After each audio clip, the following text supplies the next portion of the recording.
Bonjour Gilles Amadou. Bonjour. Merci de répondre à nos questions. Alors le président de la République, son Excellence Paul Biya, candidat à l'élection présidentielle, âgé de 86 ans, 36 ans au pouvoir, oui. Et il est à sa 7e participation. Ce n'est pas un peu de trop? Le moment n'est pas arrivé pour lui d'aller se reposer, de prendre la retraite si vous voulez? Bon, moi j'étais très ému quand j'ai appris sa candidature parce que le suspense était déjà trop long. Vous savez, quand vous parlez de son âge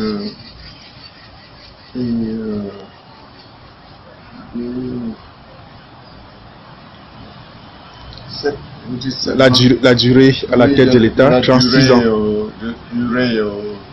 À la tête de l'État. 7e participation consécutive. 7e participation. Je voudrais aussi attirer votre attention que en Algérie, il y a Bouteflika aussi, qui est peut-être plus âgé que lui.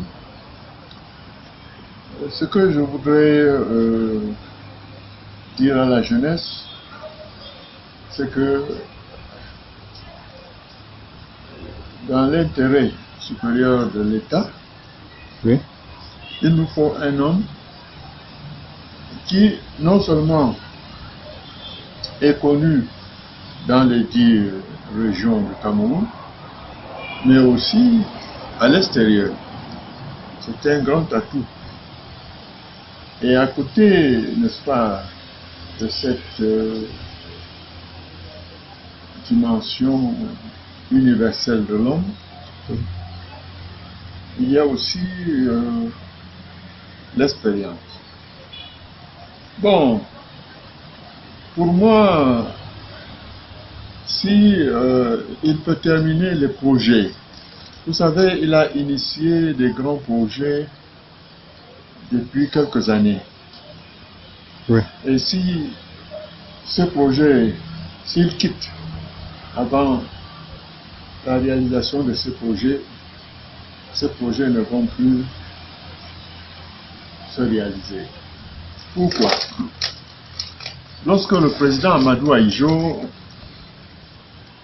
démissionné en 1982, j'étais professeur au lycée technique de Bafoussam. Et à Bafoussam, il y avait un stade omnisport parce que chez le président Ahidjo, c'était toujours la politique d'équilibre régional. D'accord. On fait omnisport à Douala, on fait à Yaoundé, on fait à Bafoussam, et puis ça devait aussi continuer un peu partout dans les régions du Cameroun. Alors, quand il a démissionné, tous ceux qui étaient en charge, n'est-ce pas, de réaliser l'omnisport pour nous autres de l'Ouest, ils ont tous pris la clé de champ. Ils ont abandonné le chantier. Vous pouvez, il suffit d'aller à Bafoussam. Moi, je ne sais pas si on utilise même ça, si le délégué du gouvernement a réussi à faire utiliser ça par les élèves ou les jeunes. À Bafoussam, c'est bon. Et puis, vous savez, le président Ahidjo avait aussi une idée qui lui était chère, la révolution verte. Il voulait l'autosuffisance alimentaire. Alors, il avait développé des rizeries un peu partout. Et puis, il voulait aussi mettre de l'eau dans les villages et dans les campagnes. Il y avait ce qu'on appelait Skanwata. Oui. Si vous allez à Douala, dès que vous allez traverser Bafam, regardez à votre droite, il y a une installation de Skanwata là qui est dans le Sisongo. Je vous dis ça parce que c'est sur la route, vous pouvez voir ça, et c'est un peu partout dans le Cameroun. Tout à fait. Tous ces projets ont été abandonnés. La rizerie de Sanchou, ils voulaient aussi faire le riz à Sanchou, etc., etc. Si vous allez à Douala en passant par Champ, vous allez arriver à Sanchou, vous allez trouver aussi à droite des usines abandonnées où les Sisongo poussent. Ce qui veut dire donc que Quand un homme initie un projet, il faut qu'il aille jusqu'au bout. Si nous voulons que les délestages s'arrêtent, il faut que le barrage qu'il a construit soit fonctionnel. J'étais à Douala il y a une semaine, j'ai vu le pont sur le Pourri, formidable.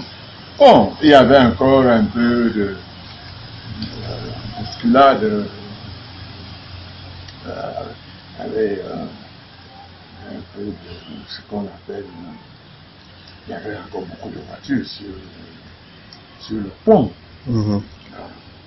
Des embouteillages. Les embouteillages. Mais je crois que ces embouteillages, d'ici janvier 2019,